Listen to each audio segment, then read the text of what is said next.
আমি মেঘা হোসেন, আমি একজন তৃতীয় লিঙ্গের সদস্য। আমার জন্মস্থান আমাদের গ্রামের বাড়িতে বা আমাদের বেড়ে ওঠা পরবর্তীতে ঢাকাতে। তো যেহেতু আমি তৃতীয় লিঙ্গের সদস্য, সেই সুবাদে আমাদের গোপালগঞ্জ জেলার কাশিয়ানী থানায় যেই হিজড়া সম্প্রদায় আছে, মিতালি ওরফে মিঠু, ওই এলাকাটা উনি নিয়ন্ত্রণ করে। ওনার যিনি গুরুমা, যে মূলত যে ওই এলাকাটার মালিক, তিনি হচ্ছে নড়াইলের সুবলা হিজড়া। আজকে থেকে 7 থেকে 8 মাস আগে আমি তাদের যে যশোরের প্রধান যারা হিজড়া আছে, যেমন শিবানী নায়েক, সোহেলি নায়েক, সুবলা নায়েক, এদের দ্বারা কাশিয়ানী থানার 3টি ইউনিয়ন আমাদের হিজড়াদের রীতিমতে যেইভাবে নেওয়া যায় ওইভাবে আমি তাদের কাছ থেকে দিয়ে নিয়েছি।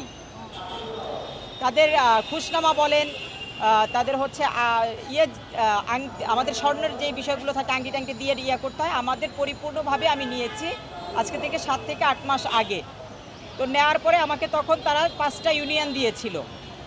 ইউনিয়ন দেওয়ার পরে তারা যখন আমি ঢাকাতে আসি, মিতালি ওরফে মিঠু, সে বিবাহিত, তার একটি মেয়ে আছে, সে পুরুষ থেকে লিঙ্গ পরিবর্তন করে হিজড়া হইছে। তো সে আমাকে বাধা দিতে থাকে এবং হুমকি ধুমকি দিতে থাকে। তখন আমি ঢাকার ম্যাজিস্ট্রেট কোর্টে সিএমএম আদালতে একটি 107-17 ধারায় মামলা করি, মিতালির নামে, পিঙ্কির নামে এবং আরেকজন হিজড়ার নামে। তখন তারা শর্ত সাপেক্ষে ঢাকাতে আইসা জামিন নেয় যে তারা আমার এলাকাতে কালেকশন করবে না এবং আমার সাথে কোনো ঝামেলায় যাবে না। মিতালি, মুন্নি এবং চিরতার নামে, এদের নামে কোনো প্রতিবাদ বা কোনো মামলা হামলা করতে পারবো না। তখন ওরা যখন বলছে তো ওরা তো আমাদের নামে মামলা করবে ঢাকায় গিয়ে, তখন আমাকে এইগুলো বইলে আমাকে লিখিত নেয় থানার ওসি, কাশিয়ানী থানার ওসি।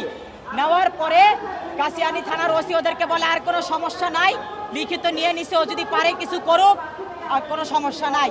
আমাকে যেইভাবে মিতালি, মুন্নি এবং চিরতা এরা মারধর করছে, এই যে দেখেন, আপনারা দেখতে পাচ্ছেন এই ভিডিও ফুটেজগুলো এসআই আবু হাসান, কাশিয়ানী থানার এসআই আবু হাসানের বডি ক্যামেরায় রেকর্ড আছে।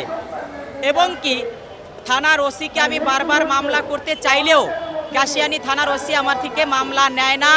জোর জবস্তি আমার যেই অভিযোগপত্রটি, সেই অভিযোগপত্রটিও তারা জোর জবস্তি আমার থেকে উঠায় নেয় এবং ওসি নিজে আমাকে দিয়ে লিখিত নেয় যে আমি জীবনে কখনো আর কাশিয়ানী আসবো না, আমি ওই সমস্ত এলাকায় যাব না, এবং আমাকে ভয়ভীতি দেখিয়ে ঢাকাতে পাঠায় দেয় এবং লেখিতেও নেয় যে আমি ঢাকাতে চলে যাচ্ছি।